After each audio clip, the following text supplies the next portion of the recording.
27 જૂનના રોજ ઈડર ખાતે નગરયાત્રામાં જે રથયાત્રા ફરશે એમાં કુલ 5 કિલોમીટરનો રૂટ છે, જેમાં 2 થી 2.5 કિલોમીટરનો જે રૂટ છે એ સંવેદનશીલ વિસ્તારમાંથી પસાર થાય છે.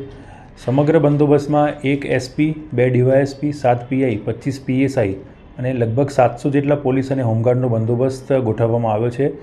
એમાં તમામ સંવેદનશીલ વિસ્તારો, ધાબા પોઈન્ટ વગેરે કવર કરવામાં આવે છે.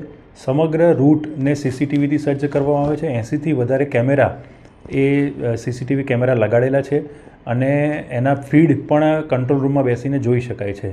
આ સિવાય અમે ડ્રોનનો ઉપયોગ કરીને તમામ જે ધાબા છે એ ચેકિંગ કરવાનું કામ અત્યારથી ચાલુ કરી દીધું છે, જેથી કરીને કોઈપણ એવી વસ્તુ ધાબા પર ન પડી રહે કે એ દિવસે એનો કોઈ ઉપયોગ થઈ શકે.